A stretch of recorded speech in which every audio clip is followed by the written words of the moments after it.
Buenas noches, amigos de Contraste, Onda Digital, Radio 18.4. Como todos los lunes, intervenimos e invitamos a la juventud que está un poco desubicada a participar.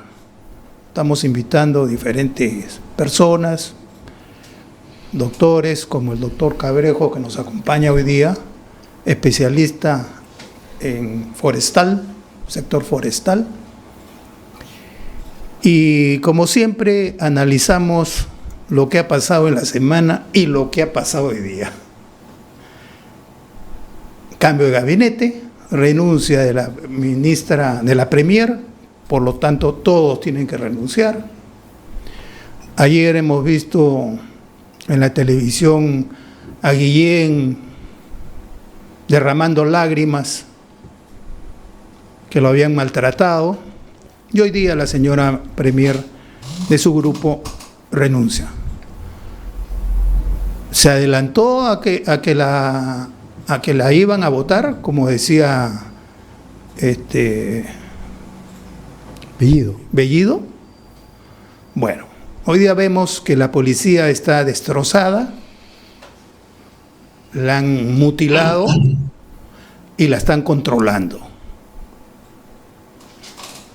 Estamos viendo los arreglos del secretario del Palacio con Repsol en la embajada española.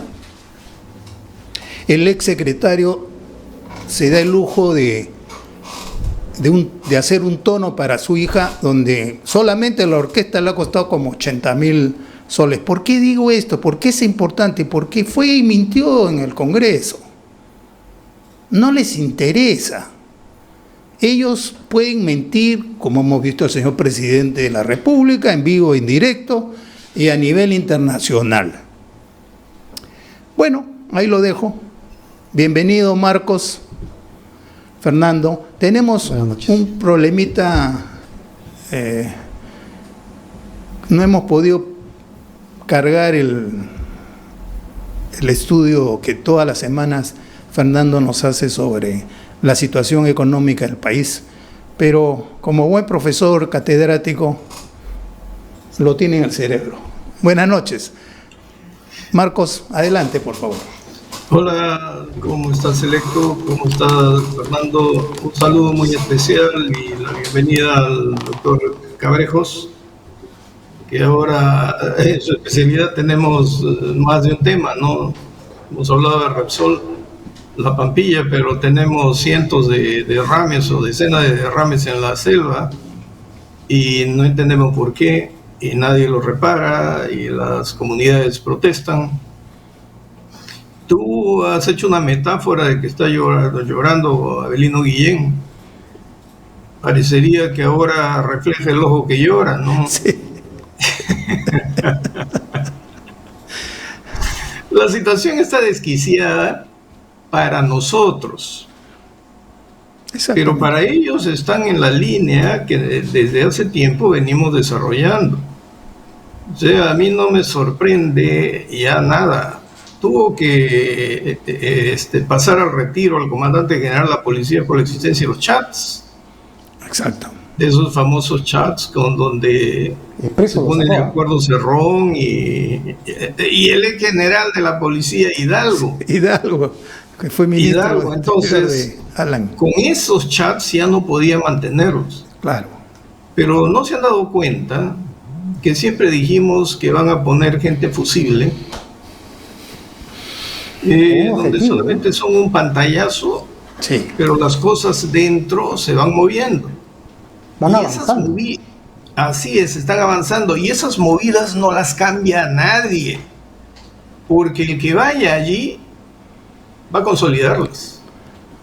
O sea, pero hay otro tema. Muchos dicen Cerrón va a meter a su gente, van a ser más ultras. Yo creo que no, ¿eh?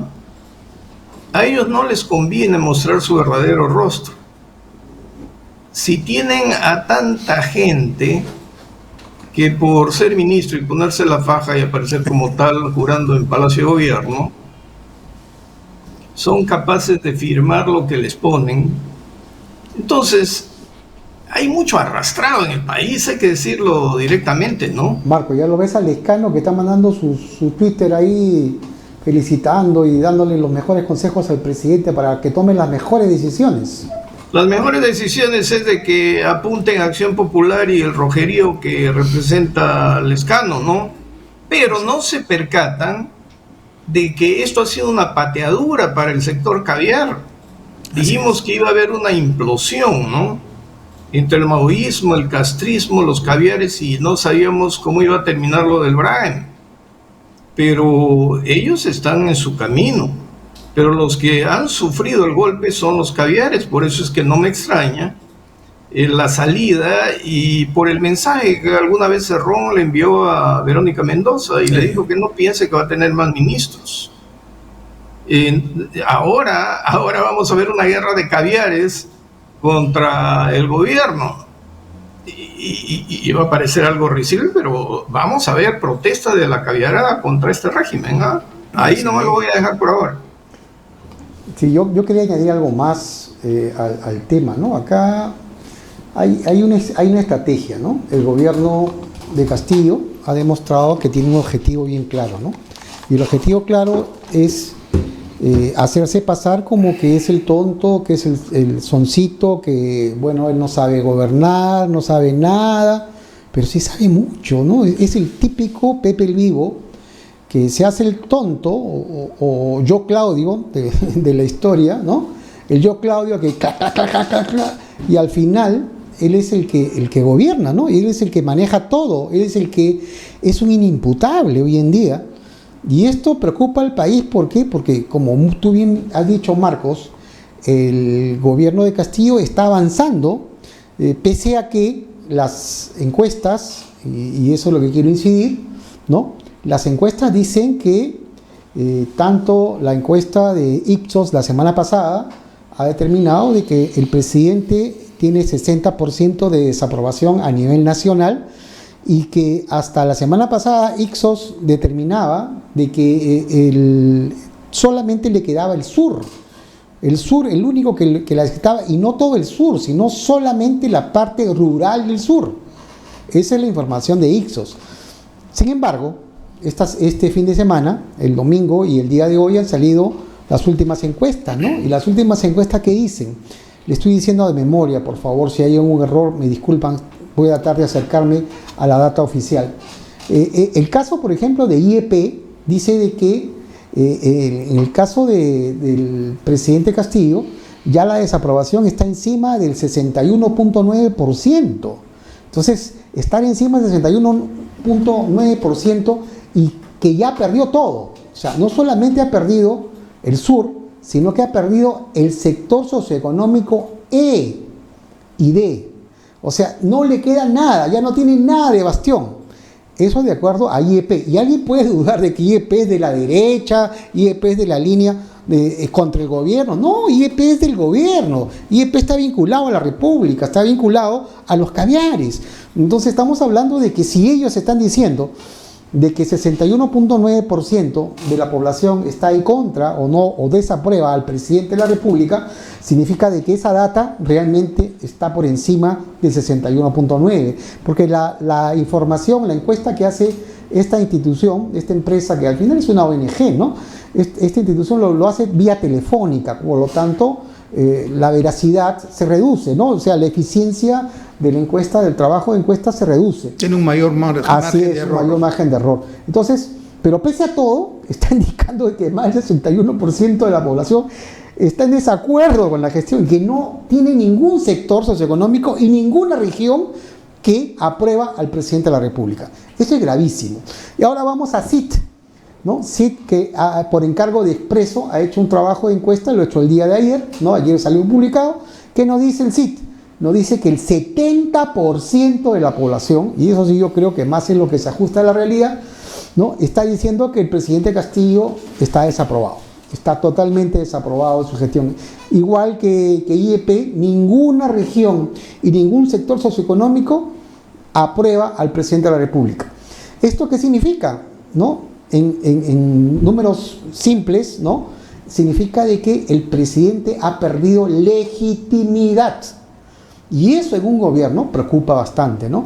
Porque uno dice, oye, pero ¿por qué son tan negativos? ¿Por qué hablan? O sea, no estamos hablando de cosas que se nos imagina, o sea, que nosotros pensemos que quiere que sea así. No, estamos hablando de cifras duras, de trabajos de diferentes encuestadoras que te dicen eso, ¿no?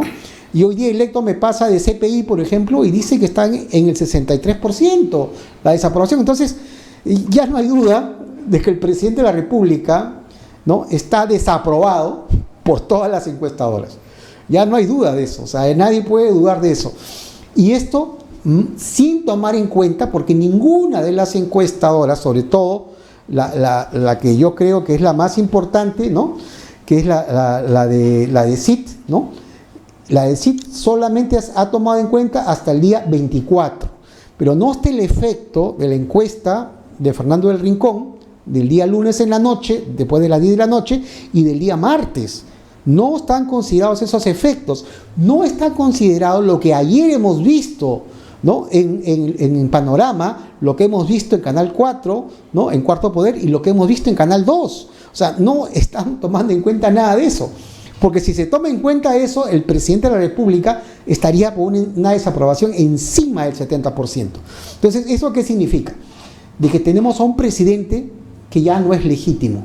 O sea, puede ser que sea legalmente presidente, pero legítimamente no lo es. Adicional a ello, ¿no?, el tema de la policía, ¿no? Inclusive hasta Álvaro Rodríguez hoy día, ¿no?, dice en un comentario, que tiene un programa en la República, dice claramente, ¿no?, que el tema del problema con la policía ya no es un problema solo del Ministerio Interior, es un problema de corrupción del gobierno. Entonces ya imagínate, ¿no?, Electo, Marcos, nuestro invitado, Carlos Cabrejos, imagínense que ya hasta la misma gente vinculada a ellos, como bien dice Marcos, ¿no?, es gente que ya está o sea, tratando de salir, ¿no?, del problema, porque se dan cuenta que este es un gobierno que no se puede manejar de esta manera, ¿no? Y que los están utilizando, ¿no? Que los están utilizando porque para algo sirven, ¿no? Son fusibles, ¿no? Y cada uno tiene un objetivo, ¿no? La señora Mirta Vázquez ya se fue hoy día, ya renunció, ya la renunciaron, ¿no? Pero ha presentado su al final, ¿no? O sea, ¿su objetivo cuál era? Bombardear a las mineras. Así es. Ese era el objetivo, ya cumplió eso, ¿no? El objetivo de Bellido, ¿no? Igual, ¿no? El objetivo, cada ministro que ha estado ahí tenía un objetivo. Y el objetivo de Guillén ha sido el nombrar a los prefectos. A los prefectos. Vinculados a qué? Vinculados al grupo extremista de izquierda. Entonces, cada uno tiene su objetivo, ¿no? Un comentario al respecto, doctor Cabrejos, por favor. Sí, a ver, voy a colaborar. Buenas noches, estimado señor Marcos, Electo y Fernando. Una visión política, pero desde la óptica ambiental forestal. La delegitimidad, entiendo yo, ya viene de arrastre. Sí, desde el mundo forestal conocemos que prepandemia, pandemia y pospandemia, lo que generó el COVID-19, a través también de la mala gestión del gobierno del expresidente Vizcarra, mala gestión a nivel económico-social del presidente Sagasti, y mala gestión del actual gobierno, lo que generó en su momento es el éxodo. Si recuerdan ustedes, la población mayor afectada, que padeció la mayor afectación fue en las ciudades, ¿no? Sí. El grueso de la población de los conos, el grueso de la población de los cerros, que tras el COVID y tras el decaimiento económico, lo que hace es generar el éxodo a sierra y a selva. Ese éxodo fue por hambre. Algunos regresaron, ¿no? Algunos regresaron a sus zonas donde estuvieron, ¿no? Por supuesto, fue el éxodo, claro, de las ciudades capitales de la costa hacia sierra y hacia selva. Bueno, eso generó en el mundo forestal, en el tema forestal ambiental, generó la mayor tasa de deforestación de nuestra historia. 2020 llegamos a 203.272 hectáreas. ¿Y en el mundo qué pasa? ¿Qué ocurre en el mundo? ¿Cuál es la tendencia? En el mundo, ojo con esto, en el mundo se reduce la deforestación. O sea, estamos al revés. Absolutamente. O sea, mientras que en el mundo se piensa en la gestión forestal efectiva, en campo, en bosque, para hacer producir a la gente, en bosque, para recuperar bosque, para hacer negocios forestales, para hacer negocios en fauna y hacer que la gente viva en bosque, ¿no? Acá en Perú es al revés. Descuidamos absolutamente el bosque, nos concentramos en Lima, nos pagamos los grandes sueldos en Lima, y ahí voy con la segunda parte de la, Doctor de la Cabrejas, una población. pregunta sobre el punto. O sea, y las ONGs ambientalistas Ahí voy. que se habla... Ahí voy. que O sea, la dicen que primera defienden- población objetiva que ha padecido la mala gestión del Estado son los pobres, que se volvieron más pobres y generaron el éxodo y eso causó un efecto ambiental, ¿no? Esa gente, la primera población objetiva, luego se ha mantenido inatendida. Ahorita está inatendida. Ahora ustedes ven el segundo gran fenómeno, el fenómeno Repsol, ¿sí? Este gran acto, esta desgracia ambiental de Repsol, nuevamente recae impactando ¿sobre qué? Sobre el ecosistema, y dentro del ecosistema sobre la sociedad, y en la sociedad sobre el más pobre, el que pesca para subsistencia. Así es. Y entonces cuando tú lo ves al presidente salir a Chancay, lo ves salir al Callao, ¿no? La misma gente que está trabajando para Repsol y a través de la contratación de los municipios es gente pobre que ha perdido el trabajo, que está ganándose la vida, ¿sí? Con un sueldo diario, ¿sí? Y expuesto a toda la calamidad de la desgracia ambiental, ¿sí? Pero por pérdida de su actividad económica. Entonces, vuelves a lo mismo, vuelves que la mala gestión desde en este caso de la empresa privada y desde el Estado, que no tuvo capacidad de respuesta, nuevamente genera pobreza y hambre. Ahora, en ese escenario va la segunda población objetiva ahora beneficiada. ¿Quiénes son? Los que están desde el 2001 hasta la fecha. Las ONGs. Las ONGs que conforman el movimiento político más grande en el Perú, Así es. financiadas por cooperación Los que internacional. Nunca tienen un trabajo. Siempre tienen contratos. Es la burocracia pagada por cooperación internacional, o sea, por injerencia extranjera, que luego va al Estado y pasa del Estado a sociedad civil y de sociedad civil al Estado, Nuevamente al de Estado. manera permanente. ¿Y qué tal de sueldos, ah? ¿Qué tal de sueldos? 10.000, 15.000, 25.000, sí, y ojo, esos son sueldos.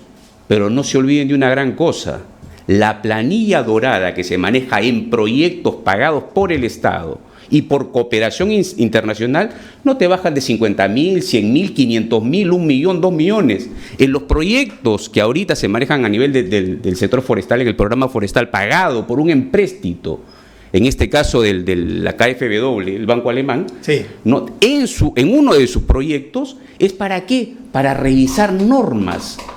Y ese proyecto para revisar normas casi tiene 2.700.000 soles, que es una consultoría para revisar normas que cualquier especialista en derecho forestal con experiencia lo hace en media hora. Y si te paga el Estado, el 728 o el 276 lo paga ¿con qué? Con 1.800 soles, con 2.700, con 3.000 soles. Él lo puede realizar en media hora, pero no va a un proyecto para que se satisfaga ¿con qué? En este caso con consultorías. Entonces, esa es la otra gran población, ahora no perjudicada, sino beneficiada, que maneja sociedad civil organizada y que maneja el Estado desde el 2001 hasta la fecha. Pero los resultados del 2001 a la fecha es que la tasa de deforestación creció de 60.000 hectáreas, más o menos 2004-2005, a 203.000 hectáreas el año 2020. Wow. 3 veces la tasa de deforestación. El 220% de crecimiento. ¿Y en el mundo? Inédito, porque Al en el revés. mundo se reduce.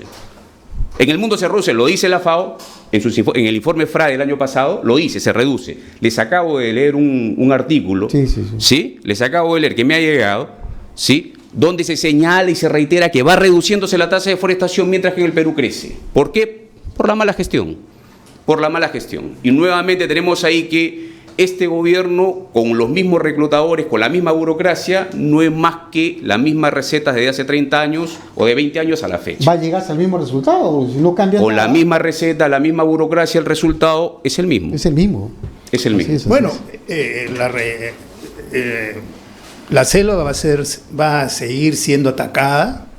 Tenemos a un señor que hoy día el Poder Judicial ya lo liberó, Bermejo, que es ducho en mover la calle, es amigo de los Quispe Palomino, De los narcoterroristas. y entonces ya está con... Bueno, el procurador apeló y el fiscal se adhirió. Se adhirió a A la apelación. a la apelación, pero ya está, ya está listo para mover la calle. Listo el pollo. Entonces, la deforestación del Perú va a continuar. ¿Cuántas hectáreas de coca y de amapola hay hoy día en el Perú? Las cifras no están... Por eso quieren hacer un aeropuerto en Chota, pues, para que de ahí nomás se lo lleven. Ojo, corrijo ahí. Las cifras las ha publicado no la Embajada de Estados Unidos en Perú, sino la ha publicado la Embajada de Estados Unidos en Colombia. Ajá. Y nos dice que Perú creció más o menos de 60.000 hectáreas de hoja de coca a más o menos 82.000 hectáreas. Ajá, estamos el año bien, pasado. estamos mejorando. ¿Sí? Entonces. Y en materia de cocaína hemos crecido más o menos de 600 toneladas a 800 Sí, toneladas. Totalmente de acuerdo con esa cifra. 800 800 toneladas que es la no se cifra que yo publican tengo. acá en Perú. Que no se Y publican. ojo, lo único que se captura es menos de 40. O sea, menos de 40 toneladas es lo que se captura en el año. Pero, o sea, y ahí se produce 800 toneladas. O sea, Pues no es nada. No, pero o sea, El 5%. llámese esas 800 toneladas, El 5%. tráigase a colación, no con la identificación del proceso, la actividad de financiamiento, o sea, 800 toneladas solo al precio el peruano, movimiento de 800 materia toneladas, prima. ¿cuántos miles de millones de dólares son los que se captura? Y finalmente terminan financiando ¿a quiénes? Al factor político. ¿Qué es el factor político? El Partido Militarizado Comunista del Perú, o el Militarizado Partido Comunista del Perú, que es el brazo armado en el BRAE de Sendero, que termina impartiendo, desarrollando ese modelo hacia toda la Amazonía. Entonces, ahí el razonamiento es que tú tienes una gran carga económica, ¿cierto?, que se está silenciando y que nadie lo toca. Y el razonamiento es ¿por qué, no? Marcos, perdón. Y de la hoja de la amapola, ¿de qué hectareaje estamos hablando? Porque se sabe que en la sierra de Cajamarca y Piura, hace años que yo sabía, porque he vivido en Piura, que se está sembrando amapola y se va hacia Ecuador líquida, en látex. Pero no tengo cifra del hectareaje que están cultivando en... pero me dicen que toda la parte de Cajamarca, sobre todo Sí, Chota, Bamamarca, toda esa zona, está lleno de amapolas. Hemos visto un reportaje de los carros y las construcciones que se están haciendo en Chota y alrededores, que eso es plata. Electo, pero mira por qué crees tú que el precio del metro cuadrado en esas zonas se ha quintuplicado. O sea, hoy día te cuesta comprarte un metro de cuadrado ahí, igual que en San Borja, igual que en La Molina. O sea, es carísimo. Mira. Carísimo, porque justamente hay narcotráfico, ¿no? Mira el precio del metro cuadrado en Zúngaro, mire el precio del metro cuadrado en Tornavista, mire el precio del metro cuadrado en Coveposuso, y así, o sea, donde están los focos, ahí tú determinas un indicador. Claro. Oye, ¿cómo se mueve acá económicamente el metraje cuadrado? Solo por eso, ¿no? Ok. Bueno, vamos a hacer un corte y ya regresamos.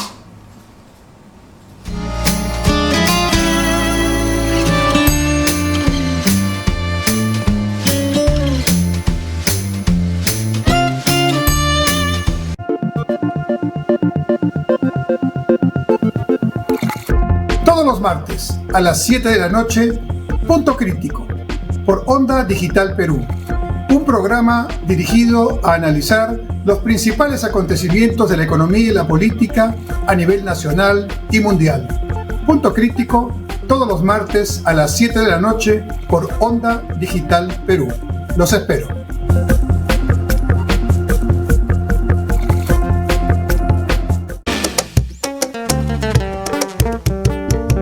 Soy Aneta Costa y te espero este viernes a las 9 de la noche en Las Cosas Claras, un programa donde hablaremos de política y de todo lo que está pasando en nuestro Perú.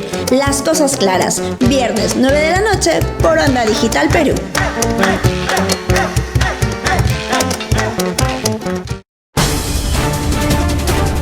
Todos los miércoles a las 9 de la noche los espero en Lapsus por Onda Digital Perú para que sepas la verdad, para que te enteres lo que realmente debes saber y para que no te dejes engañar por otros que siempre mienten o engañan a la población. Lapsus, Onda Digital Perú, miércoles 9 de la noche.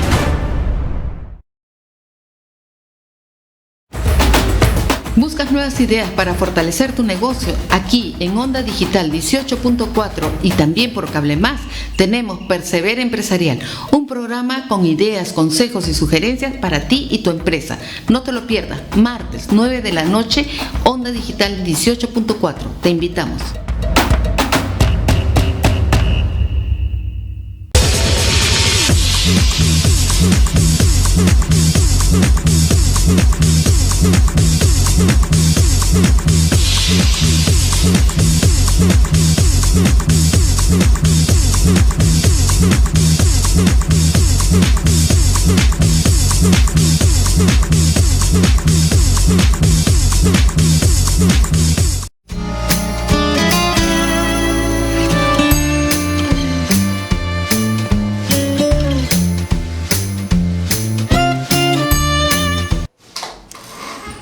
Bueno, ya estamos de regreso y el doctor Cabrejos ha hecho un análisis de lo que se está deforestando en el país.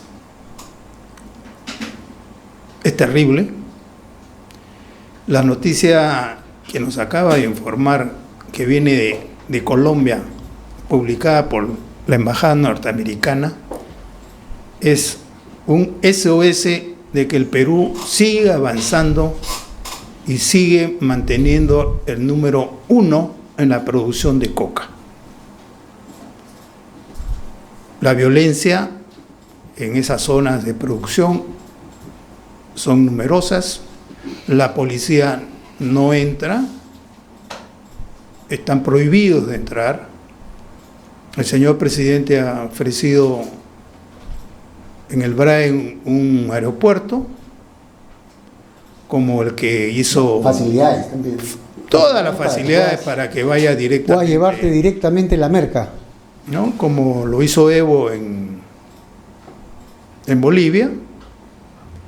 Y bueno, hoy día el tema de la contaminación ambiental, el doctor Cabrejos es un especialista. ¿Qué podemos hacer? ¿Qué nos puede usted sugerir? Miren, ahí el doctor Ibaceta de repente podrá hacer análisis crítico conmigo. Creo que la suerte de la crisis ambiental que estamos viviendo me permitiría mirar sobre el tratamiento, creo yo, y la construcción normativa o el marco jurídico político de atención de la crisis ambiental, ¿no? Que le hace una distinción muy desigual, voy a decirlo así, muy desigual en este caso a quien comete el ilícito. Me explico. Desde el 2006 hacia adelante, cuando se suscribe el TLC Perú-Estados Unidos con el anexo forestal marca que se modifiquen las normas ambientales y ambientales penales, ¿no? Y le da un sesgo, pero un sesgo muy fuerte, muy fuerte al tema de aprovechamiento forestal maderable, ¿no? Entonces, las modificatorias que se generan en el 2009 con la 29263, ¿no? Y luego en el periodo de Ollanta, del gobierno del expresidente Ollanta con el decreto legislativo 1237 y 1220, lo que hacían era elevar penas para el viviente amazónico, para el titular de título habilitante que aprovechaba forestalmente madera dentro del sector formal, hasta con penas de 10 a 12 años. Y cuando uno mira, o sea, un poblador amazónico que nunca ha sido atendido por el Estado, que el Estado jamás se ha trasladado a atenderlo a su zona, a llevarle la formalidad, a llevarle la extensión forestal, a llevarle la titulación forestal, etcétera, el financiamiento y la promoción, nunca le dio eso, pero siguió con el palmo. A ese poblador que aprovechó un par de árboles, tenía una pena de 7, ¿no? De 6 a 8 años y de 10 a 12 años en las agravantes. Cuando uno ve ese tratamiento penal hacia el poblador, uno dice, bueno, estaría justificado porque ambientalmente se está protegiendo la masa boscosa, ¿no? El patrimonio forestal perfecto. Y cuando uno ve la desgracia que se ha causado entre Callao y Chancay, la dimensión o la magnitud del daño, que no es un árbol, son distintos ecosistemas. El 304 del Código Penal establece una pena de ¿cuánto? De 4 a 6 años. Y si es por culpa, de 3 años. O sea, a estos señores que han cometido este ilícito, la norma penal le dice de 4 a 6 años te puedo sancionar, y si es que hay una culpa, bueno, hasta 3 años, y tu jornada de trabajo. Entonces tú dices, oye, o sea que a los Tuanama, a los Taricuarima, a los Maxés, a los Huitoto, a ellos hay que tratarlos con palo. O sea, no solo te abandono, sino si es que cometes el absurdo de aprovechar para subsistir, te meto palo. Pero si es que yo soy un empresario español, ¿no? Bueno, a ti si es que me contaminas todo el litoral del Perú, te voy a tratar con guantes de seda.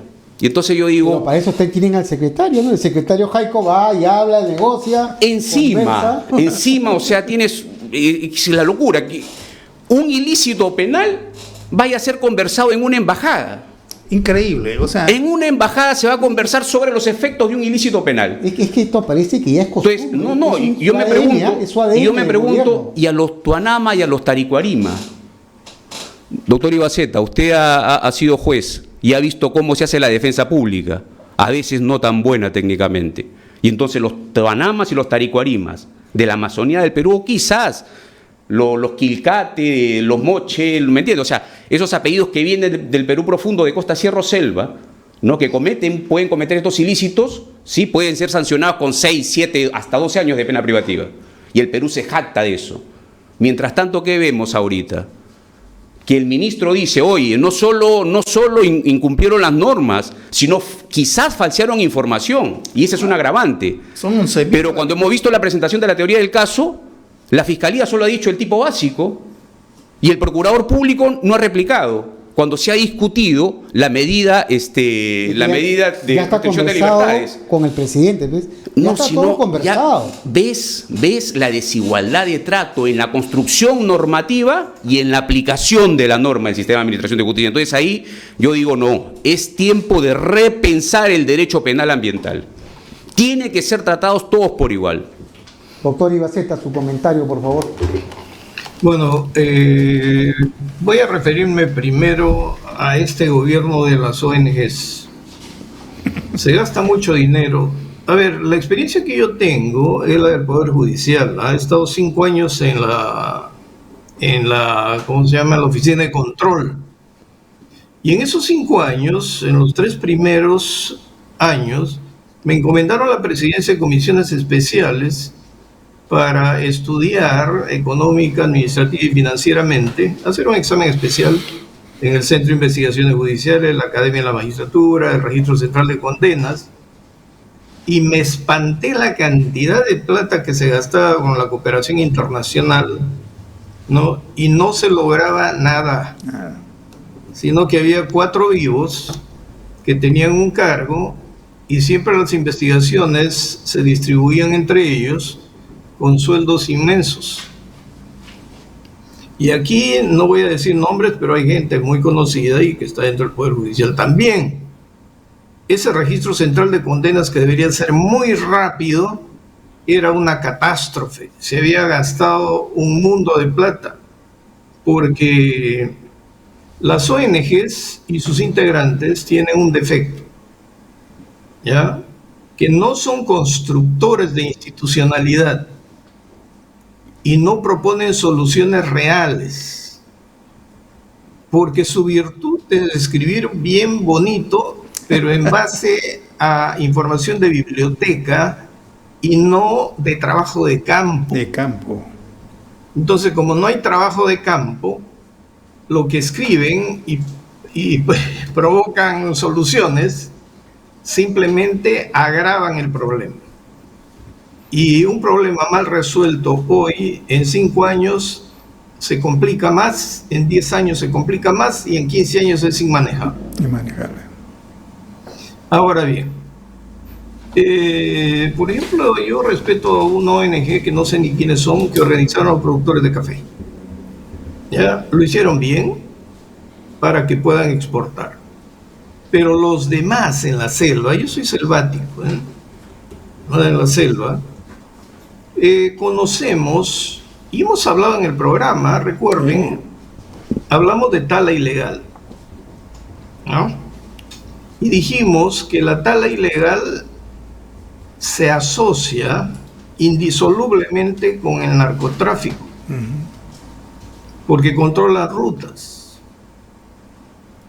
Y también con el producto se asocian en el lavado de activos. Y no tenemos investigaciones adecuadas. Recuerden ustedes que un programa de hace muchas semanas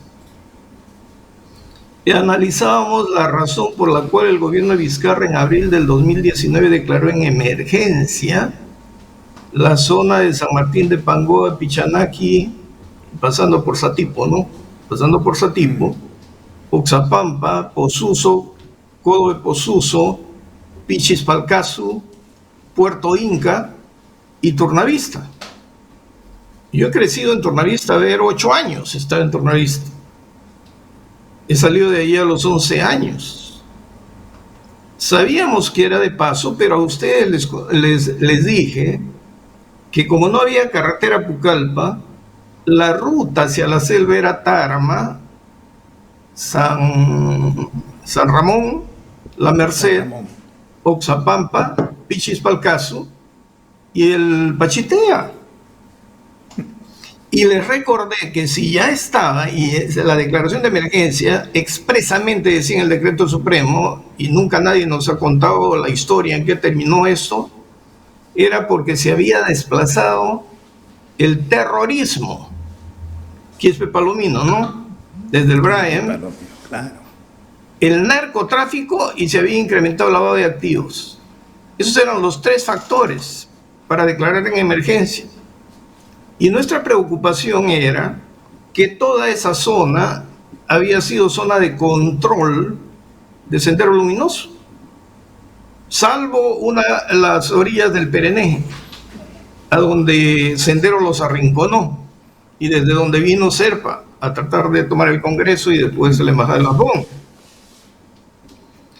Y el peligro es de que cuando tú sales de Puerto Inca cruzando el puente, en el kilómetro 86 de la carretera Lima-Pucallpa, estás a un paso de la Guaitía, donde la Marina tenía la principal base antisubversiva por los gigantescos cultivos de coca que financiaban el terrorismo. Claro. Por lo tanto, investiga tú. En la tala de la que está hablando el doctor Cabrejos, ¿tenemos policía forestal? Muy poca. No hay. Existe de nombre, De nombre, sí. pero no tiene efectividad, porque a la gente que se mete a luchar con los taladores ilegales y el narcotráfico los desaparecen. En la selva es fácil desaparecer gente. El que conoce la selva es facilísimo. Como dice el doctor Cabrejos, capturan a 2 o 3 con apellidos pura sangre con respeto voy a decirlo, ¿no? Porque hay nativos todavía ahí. Por supuesto. Que la gran mayoría ya se está mestizando también, pero... Son andino-amazónicos. Sí, los que ya bajaron, ya estamos haciendo un Perú allá, ¿no? Porque antes no llegaba. Entonces, por perseguir a esta pobre gente y ponerle penas altas, y mencioné las ONGs, porque justamente, como no tienen trabajo de campo, hacen una diferencia entre costa y selva. Parece que su inconsciente los lleva a reprimir a los de la selva porque creerán que somos más salvajes, ¿no? Y a los que están en el mar, como se bañan bonito y están en grandes ciudades, serán los más refinados. Oye, no hay un criterio uniforme respecto al medio ambiente, ¿no? Porque cuando se habla de ecosistema, es el equilibrio de la naturaleza, pues, en todos lados. Porque si fallas en la costa, va a fallar en la sierra y va a tener repercusiones en la selva. En la selva tenemos por la tala ilegal persiguiendo a 2 o 3 personas, pero si ustedes se han dado un viajecito, hay unas barcazas gigantescas y modernas en el río Ucayali y en el río Amazonas y en el río Marañón. que trasladan cuántos miles de pies cúbicos de madera, troncos gigantescos. Yo recuerdo que en una oportunidad se prohibió, digamos, una veda, ¿no? Se prohibió talar en Ucayali. Sin embargo, los grandes aserraderos no dejaron de cortar madera. Simplemente cambiaron la hoja, ¿no?, de extracción, y decían que viene de Iquitos. Pero no venía de Iquitos. Cambiaron de origen. O sea, no tenemos Estado. Y te pongo como ejemplo el caso Bermejo. He escuchado con atención lo que el juez en la lectura de sentencia. Si es exactamente así como se han actuado los medios de prueba, con esas pruebas no se puede condenar a nadie. Yo he presidido la sala de terrorismo. Tiene la declaración de 4 arrepentidos, que su declaración es interesada, y no hay corroboraciones específicas, sino de oídas. Y entonces se han olvidado lo que enseñó el GEIN. No detengas para investigar. Investiga para detener. Si tienes una valiosísima información de gente que quiere colaborar contigo, no lo detengas. Síguele. Investígale. Corrobora. Pero no, aquí todos quieren hacerse propaganda y a la primera están queriendo meter preso a todo el mundo para decir qué eficaces son. Yo siempre he dicho con ustedes, cuando detenían a todos los de presuntamente senderistas y abogados de sendero por apología, le decía que no iba a pasar nada, en un tiempo iban a estar todos afuera. Y así es, porque la gente quiere dar resultados sin tenerlos. Y entonces igual sucede en la deforestación en Ucayali y en toda la selva, y la minería ilegal que está ahí amagando. No te olvides que la minería ilegal está amagando con Tamana. Madre de Dios. Ya está por otro lado, Stornavista tiene el Cerro Sira, y al otro lado del Cerro Sira ya están explotando oro. ¿Y dónde está el Estado? No lo tenemos.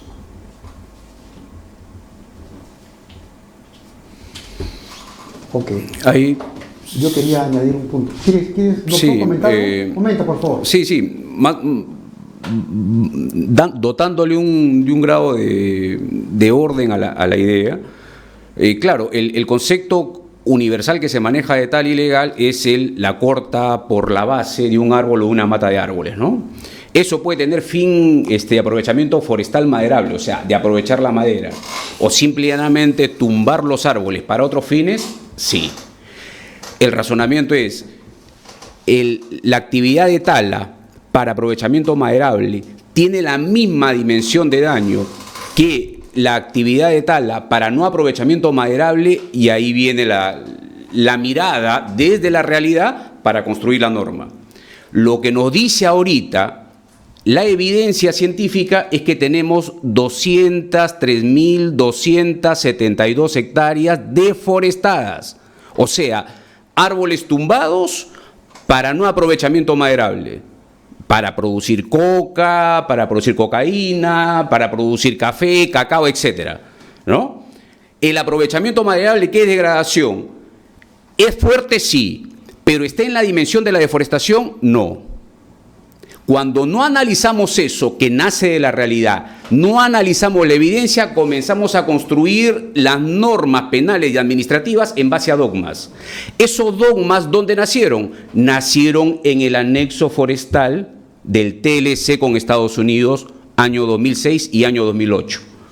A partir del 2008 se genera ese torrente de cambio normativo. 28 de junio del 2008 podrá acordarse el doctor Ibaceta, cuando sale ese paquete legislativo por delegación de facultades en el gobierno de García, 28 de junio.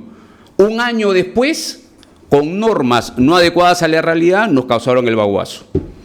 ¿cierto? Después de la implementación, la deforestación que andaba en 70.000 hectáreas, como les digo, ha pasado a 203.000 hectáreas.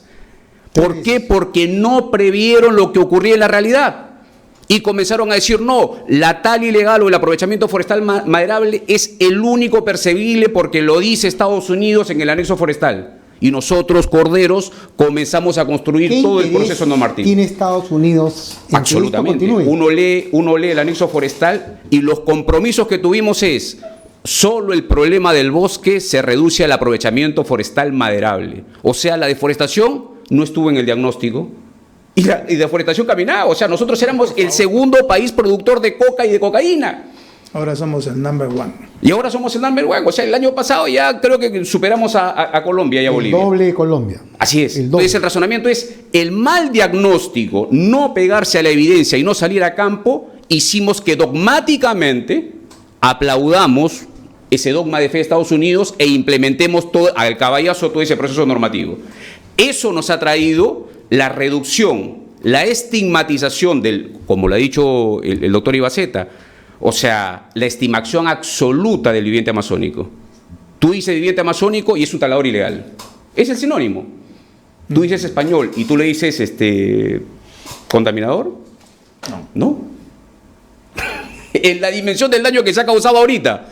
Entonces el razonamiento es, construimos dogmáticamente normas penales a partir del anexo forestal y la debacle en la gestión de bosques nació en el año 2006, se profundizó en el 2008 y de ahí para adelante simplemente ya son consecuencias. ¿Qué debemos hacer para cambiar esa situación? Básicamente mirarnos, alejarnos del pensamiento exógeno, mirar lo endógeno, qué está aconteciendo, y lo decía el doctor Ibaceta.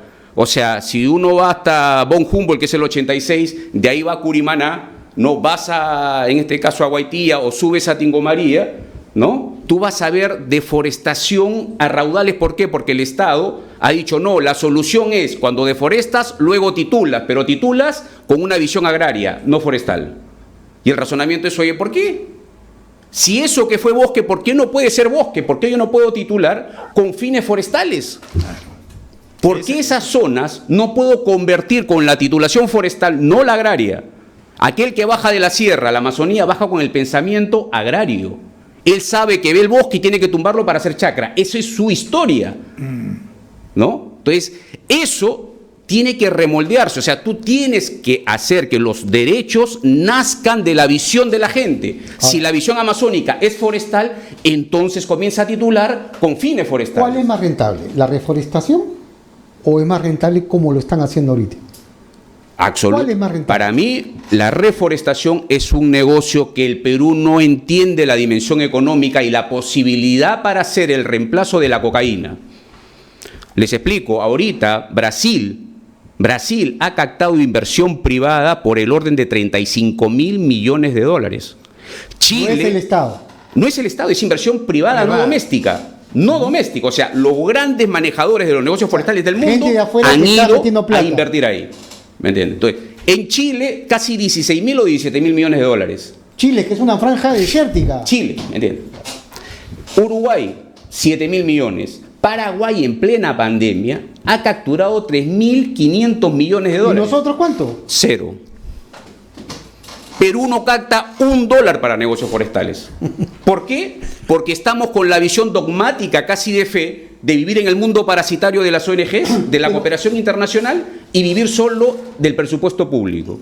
Doctor, y Cabrejos, y la gente de Vida, ¿qué hacen todo esto? La gente ¿Por qué no la ve? La gente de Vida lo que está haciendo es financiar el modelo agrarizador de la selva. O sea, tú me tumbas, qué sé yo, 10 hectáreas o 20 hectáreas de bosque, viene luego de Vida y financia, ¿qué? La titulación agraria.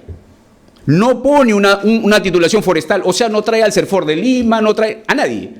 Mete plata para la titulación agraria, luego financia carreteras, luego financia puentes, que son gérmenes de deforestación, ¿no? Esta reforestación, sí, pero agrégale algo más. ¿Ah?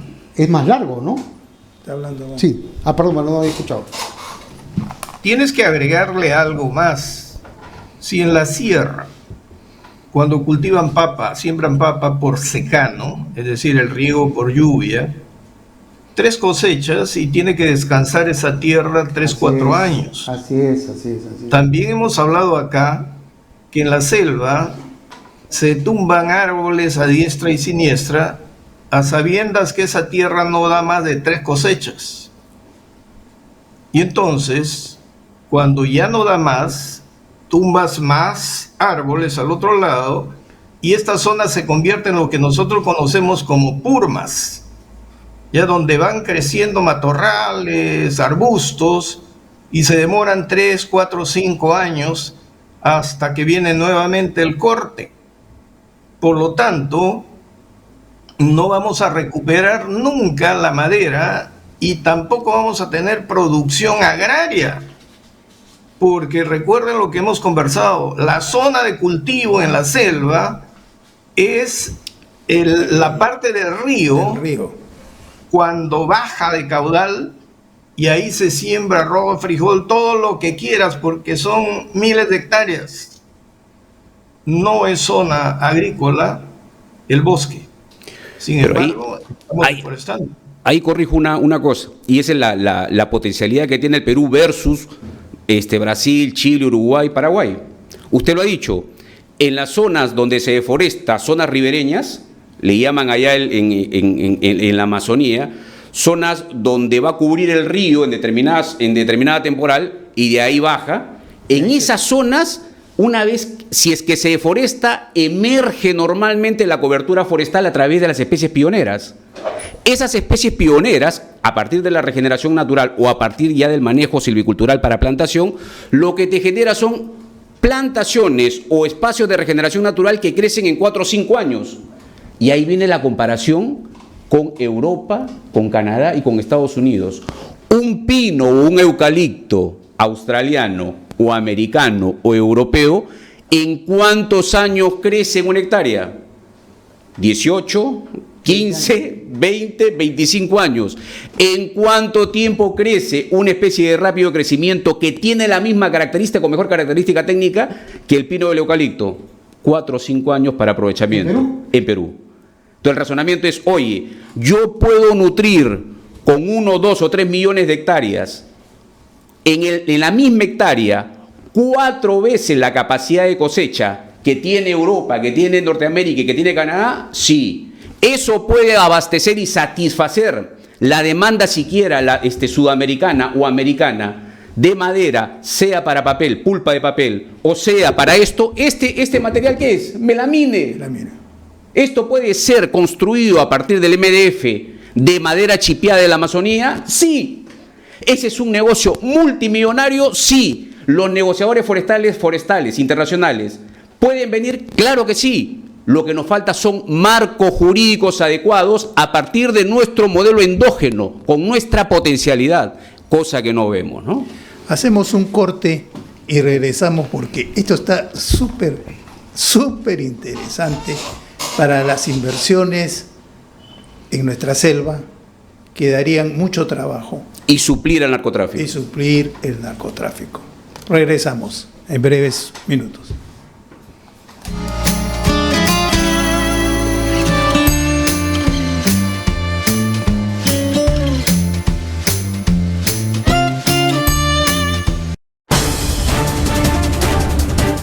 Miércoles a las 9 de la noche los espero en Lapsus por Onda Digital Perú, para que sepas la verdad, para que te enteres lo que realmente debes saber y para que no te dejes engañar por otros que siempre mienten o engañan a la población. Lapsus, Onda Digital Perú, miércoles 9 de la noche.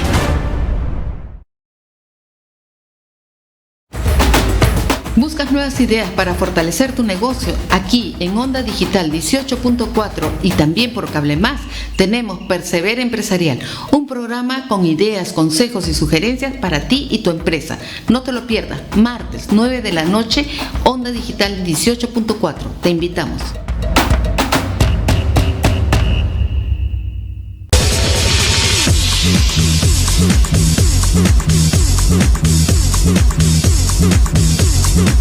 We'll be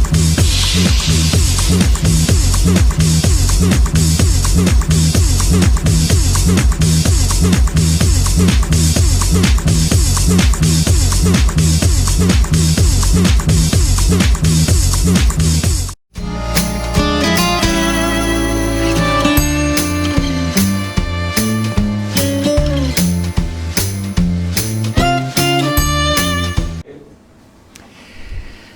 Estamos de regreso en Contraste y conversaba con el doctor Cabrejos sobre un decreto ley que dio Pinochet en Chile para sembrar eucalipto En el desierto. en el desierto. Y bueno, se convirtió en una potencia Chile de exportación de astillas y pulpa. Le estaba preguntando cómo fue eso y por qué no se pudo o no se puede repetir ese ejemplo acá en el Perú. Hay varios. Es lindo tema, es un lindo tema. La experiencia chilena es un lindo tema para mirarnos en el espejo. Sacar de ese estado del arte, como le decimos, qué es lo bueno, y lo bueno rescatarlo, ¿no? Y aquello que le generó problemas a Chile, socioeconómicos, mantenerlos ahí. Exactamente. ¿No? En el modelo, lo que has comentado, la anécdota que has comentado es que en este caso Chile saca el decreto ley 701 y forma el Fondo para Desarrollo Forestal, a efectos de que se establezcan plantaciones en todo su territorio. En todo su territorio. En todo su territorio. Te apoyaban económicamente. 1.500 para que desarrolles todo lo que es plantaciones, ¿no? ¿Cuánto damos en Perú? En Perú, y ahí viene el ejemplo, Perú, Chile, cerrando Chile con ese decreto legislativo más inversión privada logra en este momento, creo que es ya superior a los 3 millones de hectáreas. ¿Ah? 3 millones. 3 millones. ¿Ah? Dicen, según la evidencia, que se invirtió más o menos del presupuesto público 600 millones de dólares. ¿Ya? 600 millones de dólares. Perú, mire, anuario forestal que publica CERFOR, para ver cómo estamos, año 2018. Año 2018, porque ahí nunca más lo han publicado ese indicador.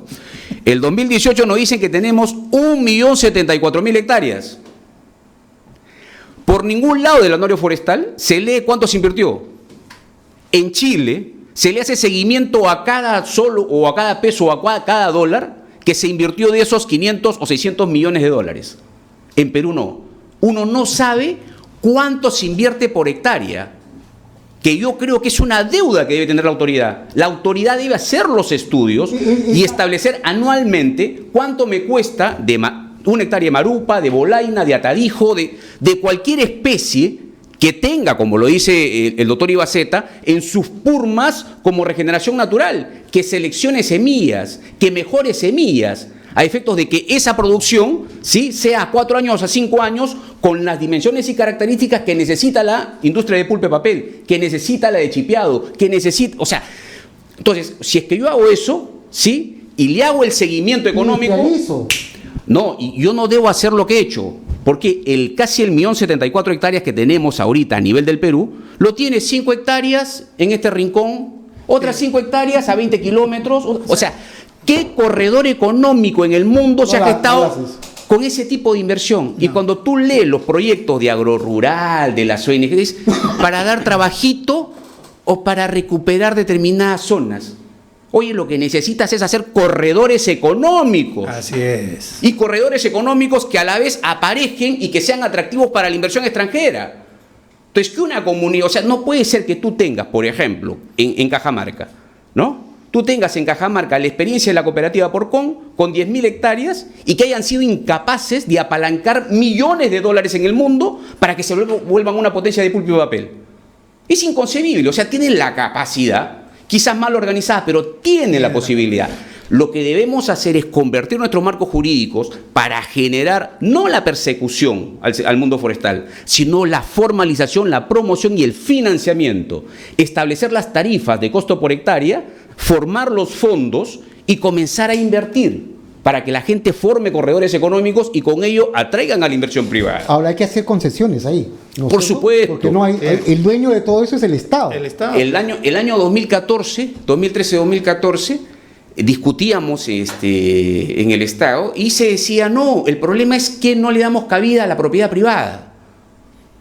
Pero dale concesión, no. Plazo, es que la propiedad, la propiedad privada, ¿sí?, ya tiene derecho definido. Tú sabes qué hacer con tu propiedad.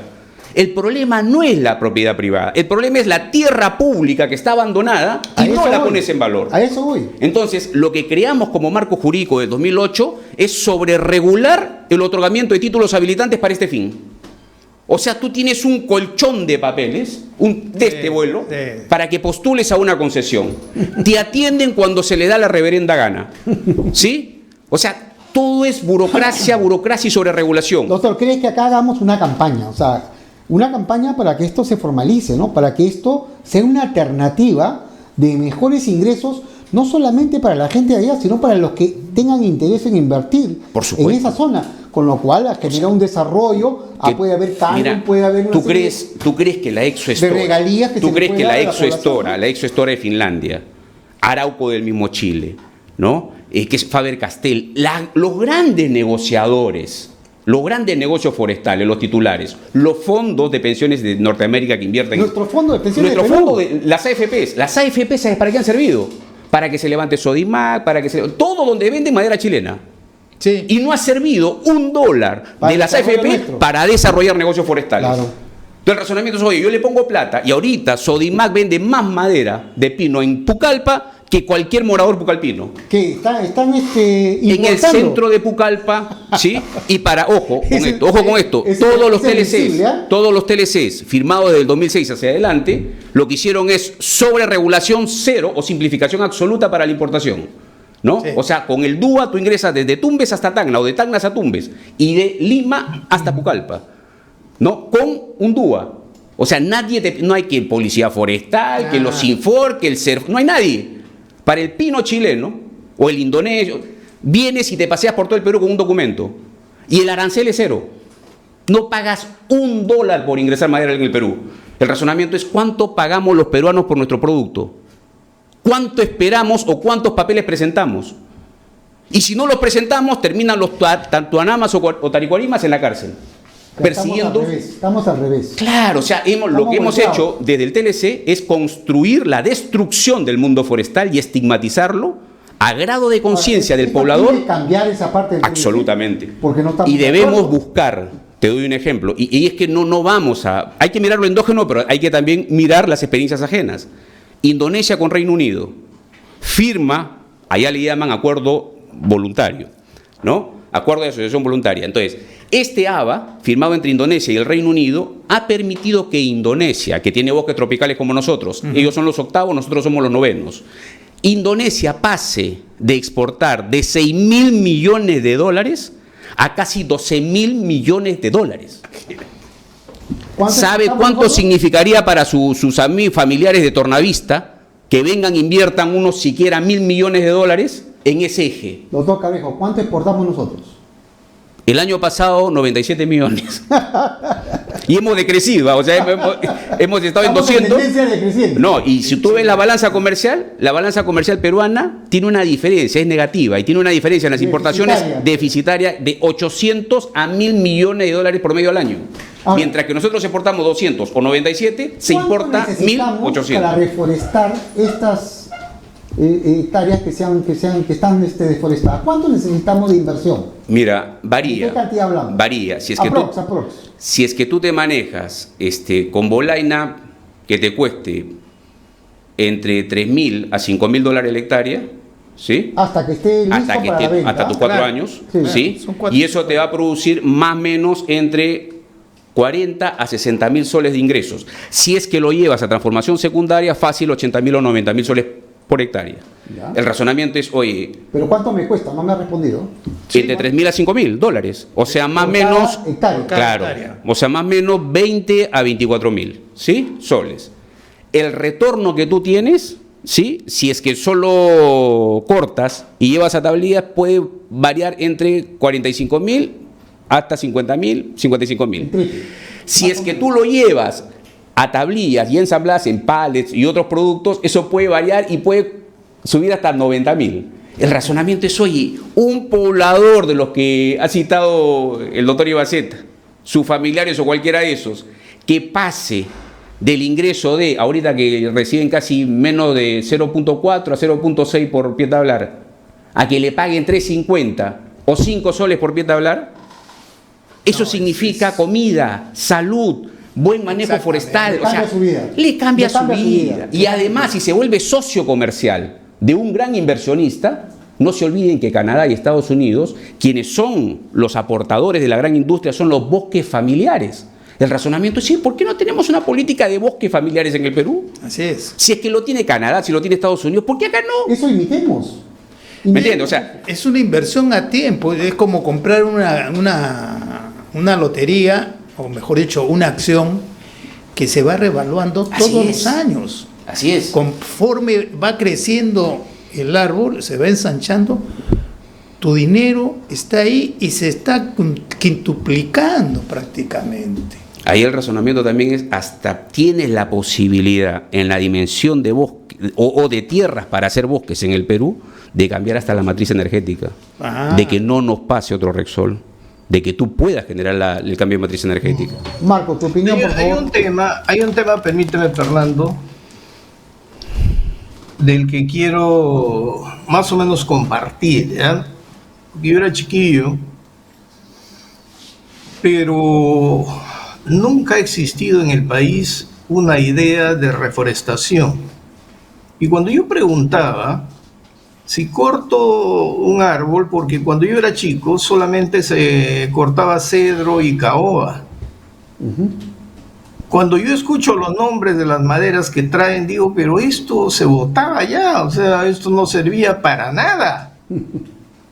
Y ahora siguen deforestando, pero quiero poner 3 ejemplos. En Pucallpa se levantó una fábrica de papel, ¿ah? Y para la pulpa se tenía que utilizar el cetico, que crece como la hierba mala. Claro, claro. Oye, desapareció el cetico y desapareció, creo, la fábrica de papel. Ahora no encontramos cetico por ningún sitio. Después, el mejor parquet, acá le llaman de chonta, allá esa chonta le decíamos muena, creo. Sí, no, muena es otro, tenía un nombre, ¿ya? Han explotado tanto que ya no existe el parque de chonta. Ya no hay, se está sustituyendo todo por ese otro material que los chilenos venden pues como pan caliente, ¿no? Y las lupunas. Recuerdo que estaba por terminar el colegio y dijeron, se ha inventado el tripley. Y la mejor madera para el tripley es la lupuna, que es un árbol mítico, gigantesco. Ha pasado el tiempo, no sé de qué harán tripley ahora, creo que ya no hacen. En Pucallpa tenemos como símbolo una lupuna camino a Yarinacocha. Y en Yarinacocha están sobreviviendo 2 o 3 lupunas que nos sirven para mostrar a los turistas. Desaparecieron las lupunas. Ahora están la pona se llamaba la chonta de la que con se veteado hacía. negro. Sí, la pona. ¿Ya? Que hasta hacían pisos batidos en sus bollos. Claro. Oye, el chihuahuaco, el nombre de un campa era chihuaco, por eso me confundo. El chihuahuaco era un árbol al que nadie le hacía caso, pero producía unas valvas como fruto que los zancochabas y tenía una almendra adentro. Ya no hay chihuahuaco. O sea, no queda nada. Y no hay política de reforestación, porque cuando yo pregunté decían, ¿quién controla? Y mejor que crezca solo. Eso de crecer solo es una utopía, pues. Porque venía el agricultor o el que quería hacerse de ganadero, pero la ganadería tiene mucho que ver con el lavado de activos también, porque la selva no produce tanto pasto para tener una ganadería de miles de cabezas. ¿No? Que yo he crecido en la ganadería del Etorno, en Tornavista, y había la ganadería de San Jorge en el kilómetro 53, que eran gigantescas, pero el número de ganado no crecía. Y cuando regreso a Pucallpa siempre veo pastos, y el número de cabezas de ganado es el mismo que yo vi cuando estaba en la secundaria. Y entonces la pregunta es, cae de cajón, ¿no? ¿En qué estamos pensando para quebrar el parámetro y hacerlo productivo? En que se vuelva negocio. Sí. Tiene que volverse negocio, o sea, no es que yo viva parasitariamente, o sea, un comunero, un viviente, tenga que estar extendiéndole la mano a la cooperación cada año. Sí. A ver qué proyectito hacen, qué chambita me dan, ¿no? O sea, cómo arregla el viviente. Parches. No, pues, o sea, tú tienes que hacer un negocio de envergadura con inversión pública que atraiga inversión privada de envergadura a efecto de que el negocio de la reposición del bosque se despegue. El razonamiento es pasar de esta cultura de vida parasitaria. Y si hay miedo, hacer pilotos. Yo te digo, yo he visto relevantes para que vean que sí hay resultados, que sí hay efectos. Yo te diría, si es que yo genero el marco jurídico y aparte el político y me siento con los gerentes de Faber-Castell, de Exoestora, de Arauco, qué sé yo, y les doy la seguridad jurídica de que en estas zonas van a poder producir conjuntamente con nuestra gente, ellos vienen e invierten. ¿Saben? Tiene seguridad. Claro. Acá hay un problema de seguridad en el país. Derecho y seguridad. Básico. Bueno, si yo le doy derecho y seguridad, esa gente viene, ¿no? Y además, debo quizás tener la experiencia finlandesa de inicio de 1900, porque padecían la misma deforestación que nosotros. Y lo que hicieron es titular con fines forestales, comenzar el proceso de forestalización con inversión pública y luego constituyen a través de los bosques familiares lo que llamamos ahora Exoestora, que fue una empresa de organización del pueblo privada con capital público. Una empresa mixta, lo que podría ser un Petroperú. Yo digo, ¿por qué no puede ser un Foresta Perú? ¿Por qué no? Que organicen al pueblo, que titulen, y si nos falta capital, que ponga la primera avanzada, en este caso el Estado, socios, y luego que atraiga, socios. Así es, y que atraiga la inversión privada. ¿Para qué? Para que el negocio de la reforestación recaiga en favor del pueblo y que inicien su proceso económico. Ahora, mire, yo quería contarles algo. ¿Cómo está la situación económica del país, ¿no? O sea, pese a que tenemos un gobierno que ha cometido demasiados errores, ¿no? Sin embargo, la situación económica del país es envidiable. Tenemos un riesgo país que está en 142 puntos básicos, quiere decir que la tasa de interés que nos podemos conseguir en el exterior es muy barata. Somos el mejor país en América Latina en cuanto a riesgo país. Tenemos la segunda bolsa más rentable, la bolsa de valores de Lima, es la segunda bolsa más rentable del mundo. O sea, estamos en una situación expectante. ¿Podemos o no podemos invertir en eso? ¿Podemos tener ese riesgo, esa posibilidad? Lógicamente, ya, el Estado no quiere darlo todo. Bueno, hagamos una, como tú bien dices, ¿no?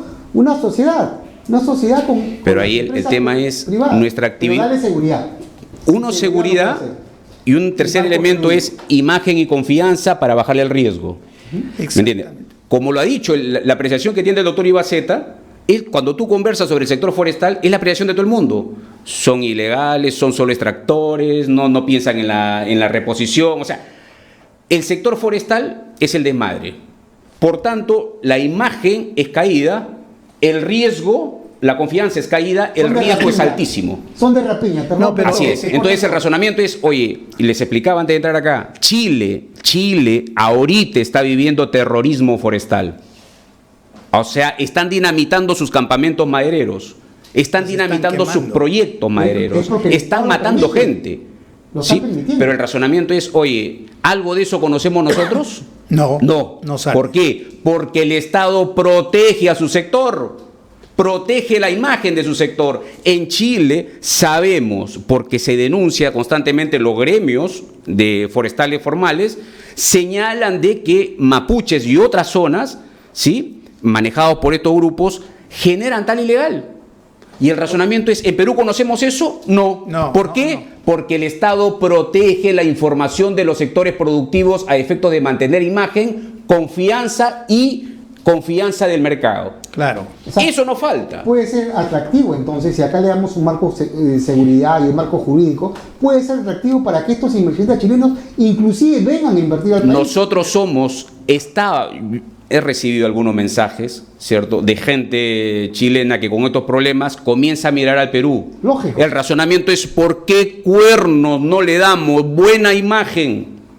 ¿Por qué cuernos no le damos el derecho y la seguridad jurídica que merece el sector? No hay una política. No hay No, política. no hay una pero política. la- Seguimos con la lógica parasitaria de ONG, de la COP, de esto, Pero, o sea, Doctor, por favor, y la- Fernando, Sí. discúlpame. Todo esto se puede hacer, pero cuando el señor presidente dice que van por la segunda reforma agraria, todo esto se desmorona, porque va a la constituyente. No, que ya salió la ley, hoy día ha sido publicada, o ayer ha sido publicada en el Peruano, pero eso es papel. Ya Bermejo está libre de toda culpa y va a salir a mover la calle. Entonces, ¿con qué argumento podemos traer gente como chilenos que conocen el negocio de la madera, de la reforestación, a invertir en el Perú, si tenemos un gobierno, un presidente que habla de una segunda reforma agraria, que en el plan de gobierno de Lapi de Cerrón está todo el Estado, nada privado? Entonces vamos a convencer a gente inversionista a venir a este país maravilloso que tenemos. Esa es la desgracia. No conocen. Ellos lo único que saben es repetir los conceptos comunistas. Todo para abajo, solamente los líderes viven bien. Lo dejo ahí porque vamos a hacer un corte y regresamos con la última parte para que el doctor Marcos nos siga contando ¿Qué? su vivencia. No, el invitado está... Y el invitado que por favor nos ha abierto un horizonte increíble. Así es. Regresamos.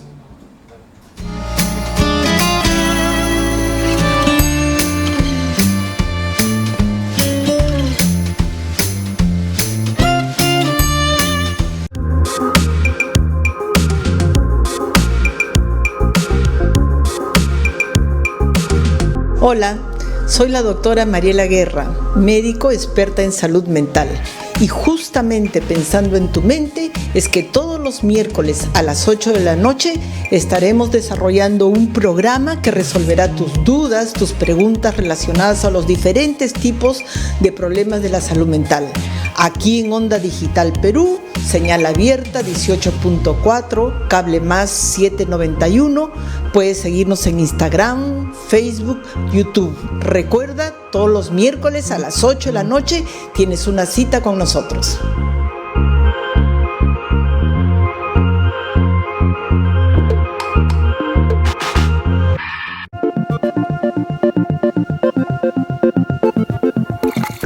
Todos los martes a las 7 de la noche, Punto Crítico, por Onda Digital Perú.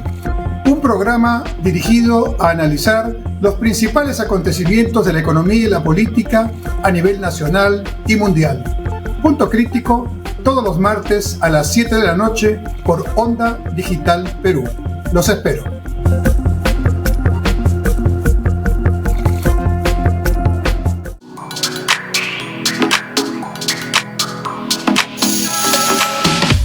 Hola, soy Adelaida Noriega Cabrera.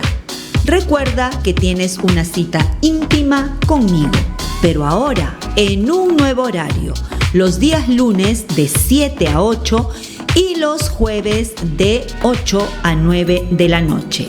Déjame tus inquietudes, tus preguntas al WhatsApp 9999-03150. No te olvides, tenemos una cita íntima.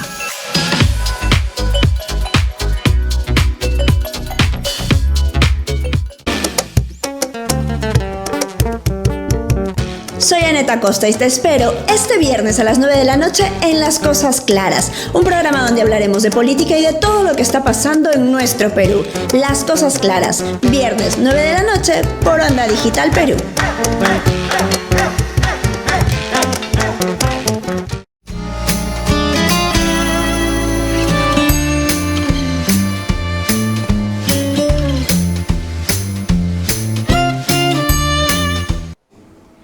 Estamos de regreso y en el corte estábamos conversando con el doctor Cabrejo. ¿Por qué el Perú no lo vendemos bien? ¿Por qué ese afán de destruir al país? Le dejo el micro al doctor Cabrejo porque este sector es multiplicador de riqueza, pero hay que titularlo. Y como vamos con este gobierno y como está sucediendo ahora en Chile, ya no hay titulación que valga, tu propiedad, tu carro, todo es estatal. ¿Eso es lo que queremos para el país? El Congreso sabe de estas cosas, de estos proyectos que podrían traer miles de puestos de trabajo y mucho dinero maderero. Electo, y podríamos pagar hasta la deuda externa con eso. Pero por supuesto. O sea, porque esto genera divisas y al final va a hacer reservas, y las reservas podemos pagar la deuda externa. Le dejo el micro al doctor. Miren, ahí la coyuntura nos manda, bueno, la experiencia inmediata. La experiencia inmediata nos manda que había una delegación de facultades del Congreso al Legislativo. En esa delegación de facultades del Congreso al Legislativo, lo único que se ha hecho es generar la delegación en materia forestal para reducción de impuesto a la renta y tiene otro efecto tributario sobre el tema de capitales y de bienes, la depreciación. Pero todo lo que nos falta sobre titulación, formalización, promoción, reingeniería institucional, incentivos financieros directos, la constitución de fondos y la constitución de fondos que pueden hacer de la reingeniería institucional. Solo evaluado del 2015 a la fecha, en la multiinstitucionalidad que atiende al sector ambiental forestal, en Lima tú tienes CERFOR, CERNAN, MINAM, Programa Bosques, Agrorural, ya. En ese análisis de la ejecución presupuestal tú tienes en 5 años más o menos 1.550 millones de soles ejecutados, que se van casi más del 60%, 50% en gasto corriente, o sea, alquiler de oficina, consultoría, sueldos, etc. Asesoría. El razonamiento es, oye, si es que yo me cierro todas estas instituciones, convierto a una sola institución como era el INRENA, lo mando a Bosque, ¿me entiendes? Y todos los ingenieros se van allá, y que sea dependiente de una sola unidad administrativa, no de 50, yo reduciría el 50%. O sea, podría tener ahorro de 700 u 800 millones de soles, con los cuales podría constituir un fondo, sí, para desarrollar directamente reforestación o hacer negocios forestales, manejo de fauna, reposición de bosque, etcétera. Yo te quiero mostrar algo importante que puede ser replicado en esta necesidad, ¿no? Mira, en la década de los 80, 1982, implantamos en el gobierno un proyecto que se llamaba Fondo de Fomento Municipal. Fondo de Fomento Municipal, antes las municipalidades recibían transferencias directamente y ellos hacían lo que quieren. Sin embargo, cuando creamos este fondo, a través de un proyecto que tenía tres destinos, ¿no? Ese proyecto, ¿qué hacíamos? Todos los proyectos tienen que ser productivos, o sea, tienen que regresar, no el gasto, tienen que regresar. Entonces, ¿qué hicimos? Tiene que devolver la inversión. Comenzó a crecer el fondo. Entonces, eso mismo también se puede replicar acá, ¿no? O sea, el Estado, ¿no? Pone recursos a través de un fondo, ese fondo comienza a colocar, y lógicamente ese es en el mediano y largo plazo, porque son 4 a 5 años que demoran en comenzar a producir, pero al final los resultados lo ves. ¿Por qué? Porque vas viendo que va creciendo tu planta, ¿no? Año a año o mes a mes vas viendo que va creciendo tu planta. Absolutamente. Y lógicamente ya cada vez que va creciendo tiene un mayor valor. Es una porque inversión. Tú vas valorizando tu planta y eso sería importante, ¿no? Que nos expliques algo, doctor, al respecto. Mejor que tener la plata en ahorros. Así es. Por favor. Tus $1.500, tus $3.000 o $5.000 se puede convertir tranquilamente en $30.000 o $40.000 o $50.000 y quizás más, de acuerdo al nivel de transformación y colocación en el Perú o en el extranjero, ¿sí?, en favor de quien invierte. El razonamiento es, ese nivel de incremento patrimonial, ¿quién te lo asegura? ¿Las AFPs? No. ¿Te lo asegura el banco? No. El razonamiento es, oye, ¿por qué no creamos el marco jurídico para desarrollar este tipo de inversión que saque a la gente de la extrema pobreza, de la pobreza, que lo rescate, en este caso, de la vorágine del narcotráfico y la cocaína y de la deforestación, para que pasen a ser negociantes forestales, que ellos se organicen con el Estado o con inversión extranjera a efecto de desarrollar grandes emporios de negocios forestales. El razonamiento es ¿por qué no le damos la oportunidad al país? ¿Por qué no miramos más allá de la cordillera? ¿Y por qué no miramos al extranjero? Lo que ya ha sido eficiente, lo que ha tenido buenos resultados. Así es, y yo te diría, lo que sí debe hacer el Perú es plantarse y renegociar con Estados Unidos. No puede seguir manejando la agenda forestal del país vía el anexo forestal del TLC, que favorece solo a la importación de madera y desfavorece absolutamente a nuestro bosque y a nuestra gente. Capitales norteamericanos comprometidos ahí, ¿no? O sea, probablemente por eso... Mira, desde el año 2000 al 2006, manera, ¿no? Del año 2000 al 2006 se tiene registro del flujo de capitales de Estados Unidos, de los fondos de pensiones a Chile. Claro. Y justamente del 2004 al 2006, que Chile quería mercado para su madera, se negocia el TLC y se libera la importación de la madera de Chile a Perú.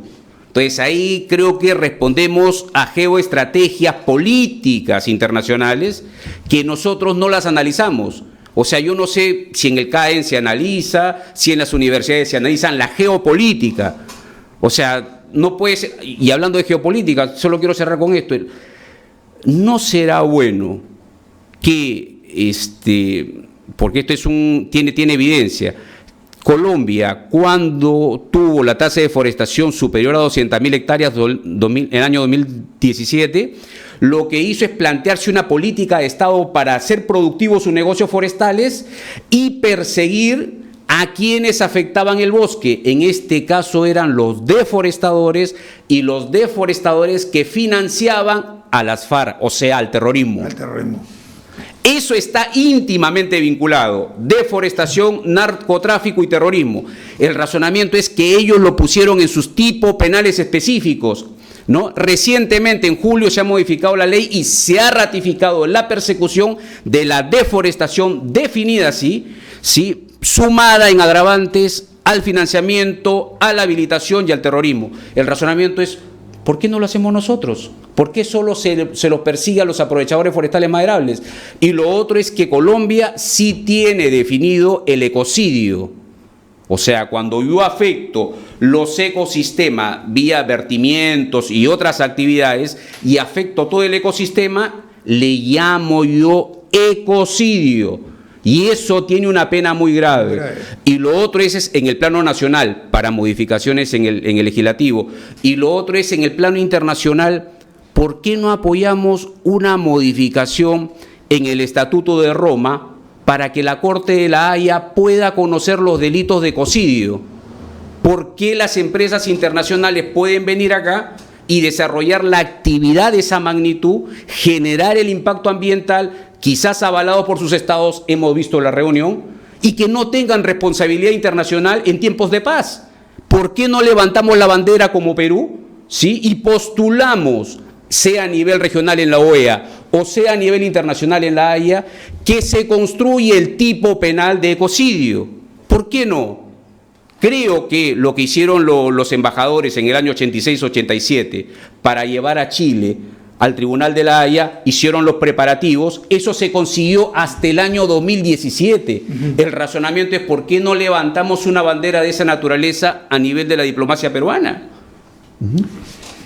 Estamos en otro carril, en otra visión de nuestro país, desgraciadamente. No se hace patria amenazando al inversionista privado, amenazando las titulaciones. No se hace patria ofreciendo una nueva reforma agraria que ya padecimos con Velasco. No se hace patria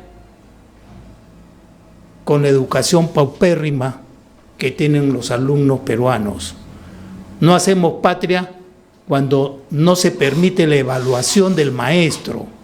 El maestro es el que le abre el cerebro a las criaturas.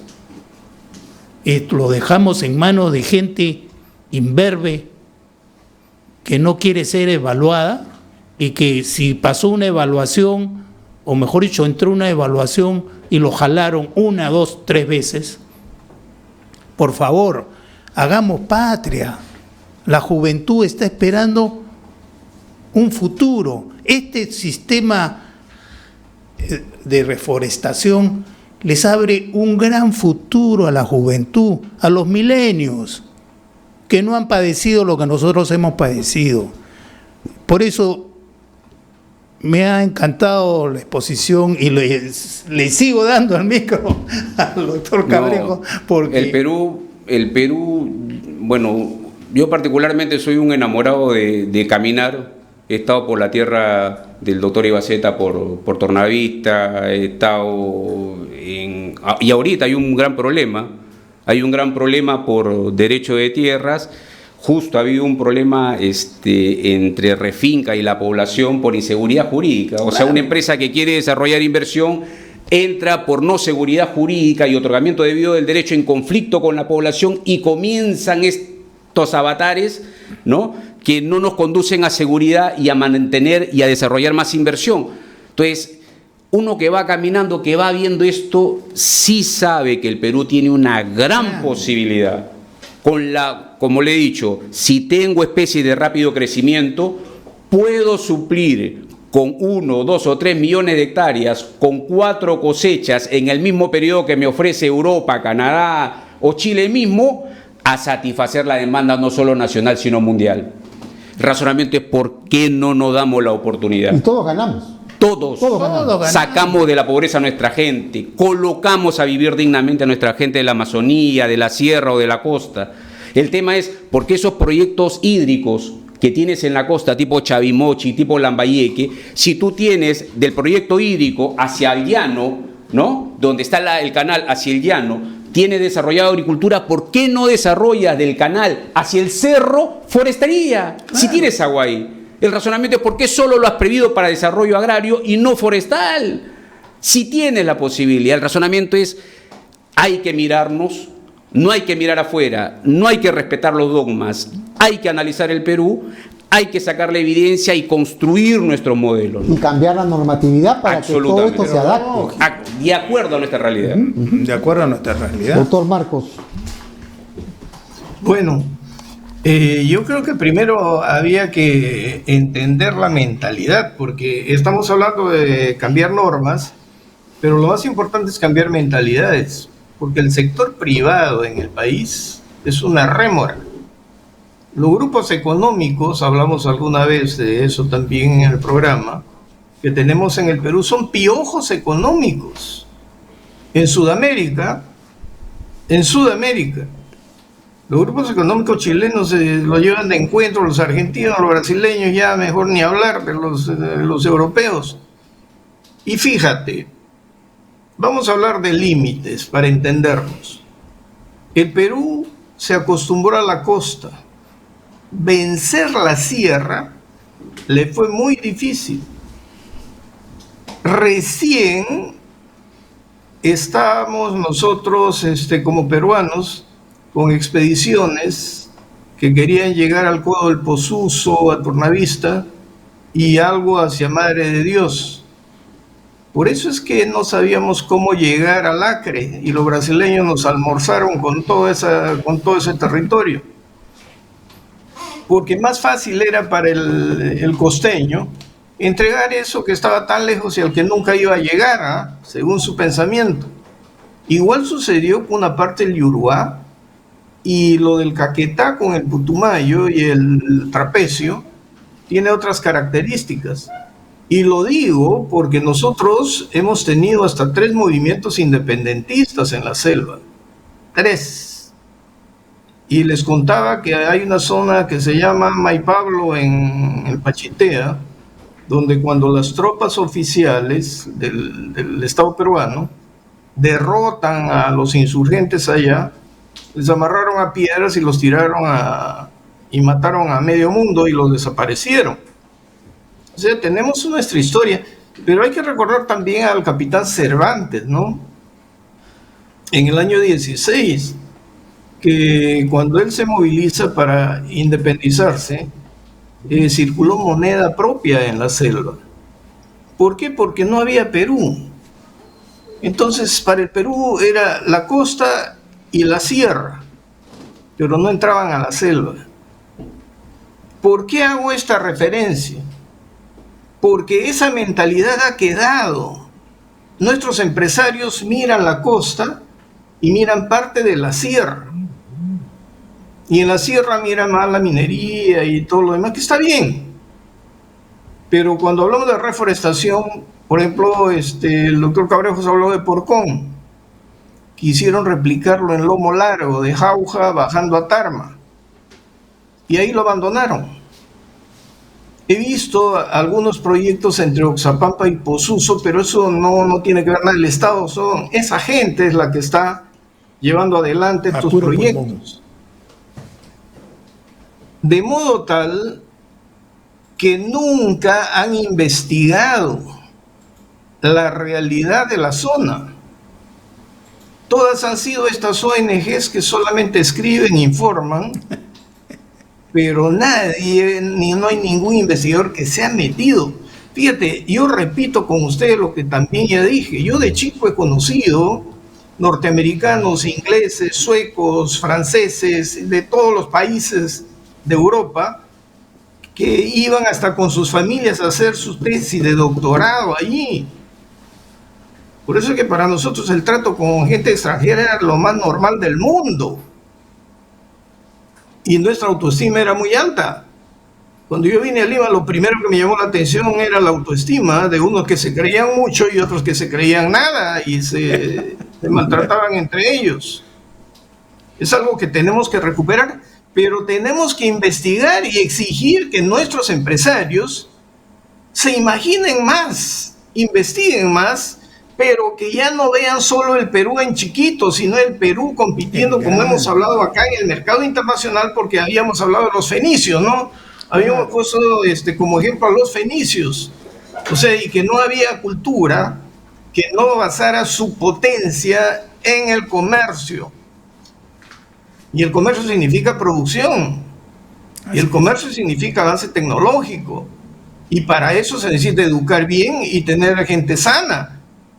Pero no, seguimos igual de primitivos y nuestros empresarios siguen pensando en la pesca, la irrigación de la costa, algo en la sierra, la minería y la selva, que venga la droga pues, para lavar activos, ¿no? Ahora eso sí, yo creo que ahí está el meollo del asunto. Ya no culpemos tanto al Estado. Preguntemos a los grupos económicos, ¿por qué no ven los negocios como lo ven los grupos chilenos? Porque puede haber una diáspora en Chile de zurdos, de derecha, lo que tú quieras, pero Chile, recuerda que desde la Guerra del Pacífico ya estaba enganchada con las potencias. Con Inglaterra, claro. Nosotros no. Y hasta ahora no tenemos esa mentalidad de mirar al mundo y ver dónde podemos colocar nuestros productos. Lo único que hemos hecho es algo en lo gastronómico, ¿verdad? Y pero ya han venido los chinos, se han llevado toda nuestra hamaca. Ya se van a llevar nuestra kiwicha. Todos se llevan. Y nosotros, bien, gracias. Yo creo que aquí el tema del capital hay que mirarlo y exigir al capitalista que vea el negocio y que estructure todo lo que está hablando el doctor Cabrejos. Y el Estado, juntarse para ver un marco normativo, pero no un marco normativo en el papel, porque en la realidad es bien difícil controlar allá. Bien difícil. Entonces hay que generar una élite, qué sé yo, de controles, ¿no? Y también el tema de la corrupción. Se corrompe fácilmente donde hay dinero. Pero ahí dos cosas, dos ideas, ¿se puede? No, por supuesto. Dos ideas. Una, la histórica. Von Humboldt y los demás estudiosos de estas latitudes vinieron geopolíticamente. O sea, vinieron para estudiar qué había a efecto de que produzcan sus países de origen, ¿sí? Y produjeron en sus países y en sus colonias, ¿no? Chiringa, etcétera, y otras especies que curaron los males ¿no? Nuestro escudo nacional y nuestra especie, quinina, ¿no? la quinina. O sea, quina y quinina y etcétera, la chinchona, la historia de la chinchona es parte de ese coloniaje. El razonamiento es, oye, ya, ¿cuándo comienzo a estudiarme yo mismo? Produzco el conocimiento, pero para ustedes, para el país. ¿Cuándo lo hacemos? Y esa es una deuda histórica, que San Marcos, que la de Trujillo, que la UNO, etcétera, lancen sus estudios, el mismo INIA, etcétera, para la gente, para que produzca la gente. El razonamiento es por qué nosotros en materia de carbono dependemos de las ONG extranjeras o de empresas extranjeras que tengan que venir a certificarnos. Y que los CERTs o los certificados de carbono finalmente se negocien en mercados privados extranjeros. O sea, lo que produce los nativos lo negocian extranjeros y lo cobran extranjeros. El razonamiento es por qué el Perú no puede comprar sus propios CERTs a través de la gratuidad, de la formalización, la certificación para certificado de carbono y la colocación a través de la banca nacional. Entonces el razonamiento es, oye, hay que hacer una nueva estructura, una nueva arquitectura, no solo del Perú, quizás postularlo para el mundo. No, y esto de la mano con un financiamiento del Estado, porque Así si el es. privado no quiere entrar, el Estado lo puede Las hacer. primeras condiciones son estatales. Claro. Tenemos reservas internacionales netas, que la diferencia entre las reservas y las obligaciones de corto plazo se conoce con el nombre de posición de cambio. Y esa posición de cambio se podría utilizar tranquilamente en estos proyectos. ¿Por qué? Porque estamos hablando de un mediano o largo plazo y justamente el objetivo de estas reservas es proteger el mediano y el largo plazo. Entonces, si esto va a repercutir porque va a generar ingresos futuros, justamente eso es una garantía. Y si eso lo coberturamos con un seguro, porque para eso sí hay seguros, Claro, para todo lo que son por planteos, supuesto. hay seguro, o sea, si lo coberturo todavía con un seguro, o sea, tengo mayor garantía, entonces el Los Banco negocios. Central, ¿no?, podría inmediatamente decir, me pongo la camiseta del Perú, ¿no?, y vamos a apoyar este proyecto. Los negocios de las plantaciones a futuro. ¿Y cómo lo puede hacer? ¿Con el Banco de la Nación? Así O es. sea, el Banco de la Nación podía entrar O el mismo de agrobanco. esta manera, ¿no? O el mismo agrobanco. No, Con una banca especializada, podría con ser servicio banco, especializado. agrobanco, pero si es que no lo quieren hacer, que lo haga alguien. Banco de la Nación, claro, que lo haga alguien. claro. Si no lo Pero- quieren los privados, que lo haga el Estado. Y si no lo quiere hacer los bancos, que lo haga el Banco de la Nación. Al final, la idea es hacerlo. ¿Por qué? Porque lo que dice Marcos es correcto, ¿no? O sea, nosotros tenemos que conocer la idiosincrasia de las personas. Y cada zona son distintos, ¿no? Cada zona son distintas. Entonces hay que conocer, porque no le puedes poner las mismas condiciones a todos. Todos son distintos y todos tienen realidades distintas. Pero hay que poner una regla general, de todas maneras, en el aspecto de que, oye, esto va a beneficiar a la población de esta manera, ¿no? Y lógicamente el Estado tiene que comerse el pleito y adelantar el beneficio para que la población vea, porque como este es un mediano plazo, ¿no? Es lo que pasa con la minera, ¿no? La minera viene, comienza a construir la mina y no hay beneficio. Entonces la gente dice, oye, le damos la autorización, todo, pero no vemos beneficios. Entonces ahí viene, oye, a darle un beneficio. Eso fue el fondo chileno. Eso fue el fondo chileno. Y esos son los fondos de Finlandia y de todos los países. Colocan un fondo a efectos que en el mediano plazo, desde que instalas hasta la mediana edad, antes de aprovechar, sea subvencionada. Luego de eso, atraes inversión y se desarrollan ya corredores económicos. Porque lo que dice Marco es correcto. O sea, Marco dice, o sea, la población quiere ver resultados. Así es. Pero Quiere ver resultados, quiere ver participación en todo este negocio, ¿no? el problema, como dice Marco, la visión del inversionista peruano ha sido muy costera y poco ha ido creciendo hacia la sierra. Menos en la selva.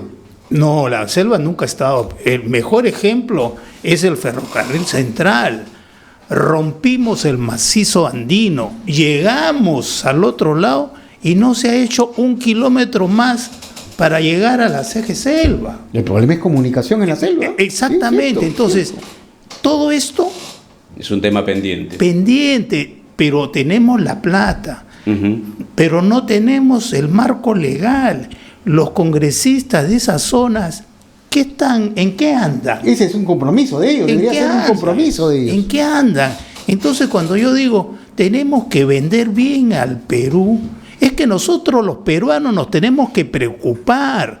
Como muy bien has dicho, von Humboldt vino, hizo un gran estudio pero para ellos, no para nosotros, para ellos, para sus colonias y replicar lo que veían acá, que era con bueno. potencialidad. Exacto. Y debemos tener autoestima, o sea, debemos Por creer que eso, sí lo podemos por hacer, eso, pero que sí. somos capaces de hacerlo. Pero si lo hemos visto que la agroindustria es un ejemplo que se puede hacer y se hizo. Hoy día el Perú exporta más de 6.000 millones de Toda dólares. esta costa, la costa es Confianza, es verde. derecho, seguridad, financiamiento, apalancamiento. O sea, lo cambio. que no tiene Cambio de el sector economía forestal. y genera divisas. Por eso, no es teoría, se puede hacer, es, así se es. debe hacer.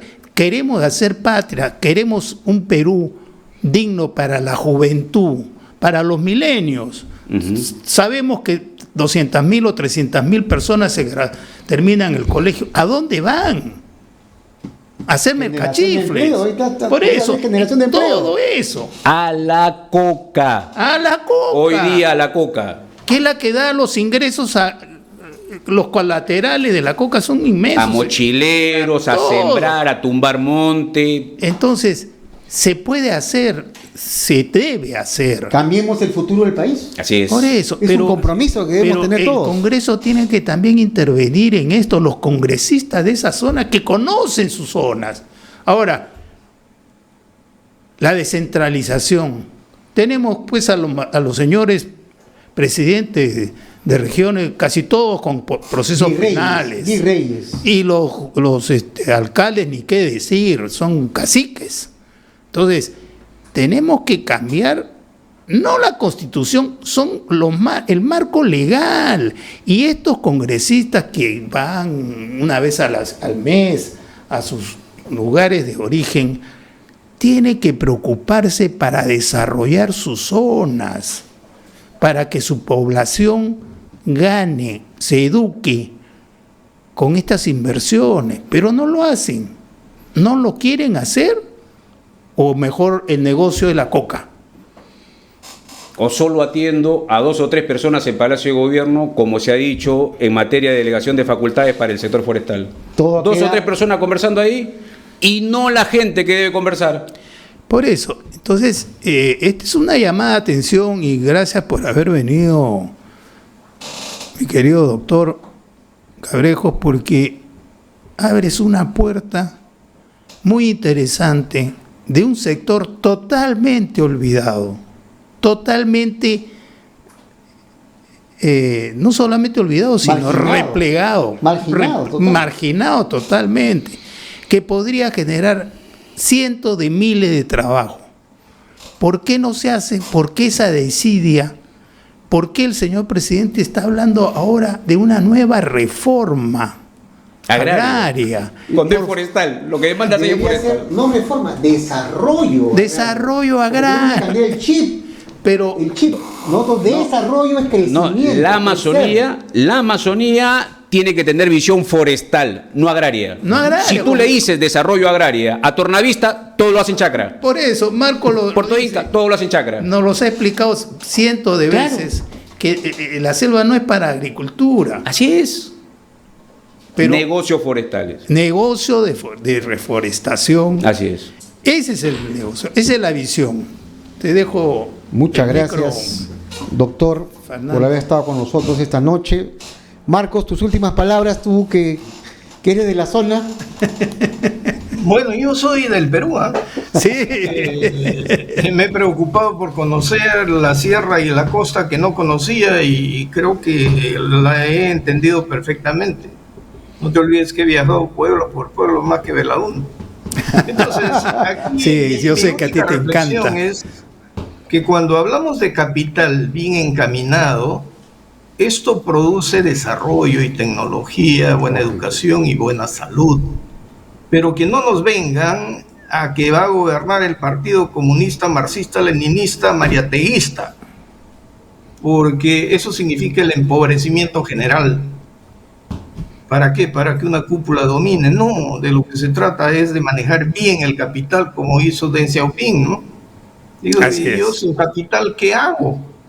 Y mira China dónde está ahora, manejando el capital, aunque hipócritamente mantiene su sistema en algún lado, ¿no? pero se ha vuelto capitalista. Total. Y le está compitiendo a Estados Unidos tan de igual a igual que puede pasarle de largo, ¿no? Esa reflexión yo lo dejaría ahí para desarrollarla más adelante. Pero,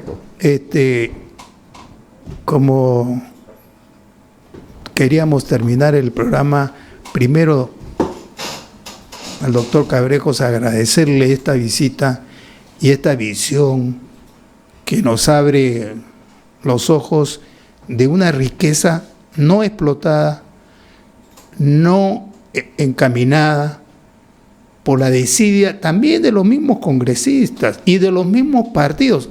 Podemos llamarle partidos, no lo sé. Yo creo que son vientres de alquiler. Hoy día tenemos, y para esto quiero terminar, ¿qué va a venir en este nuevo gabinete? ¿Más cerrón, extremo, comunista o más caviar? Ahí lo dejo, lo analizaremos el próximo lunes y muchas gracias por habernos sintonizado y espero que hayan apreciado como nosotros estamos apreciando la participación del doctor Cabrejo. Buenas noches. Buenas noches. Nos vemos el próximo lunes. Gracias por la invitación y en el espacio democrático que tengan para conversar sobre temas del país, llámenme y ahí voy a estar. Gracias. Bestial. Muchas gracias. Te tomamos la palabra. Chao, Marcos. Chao, Buenas chao. noches. Chao.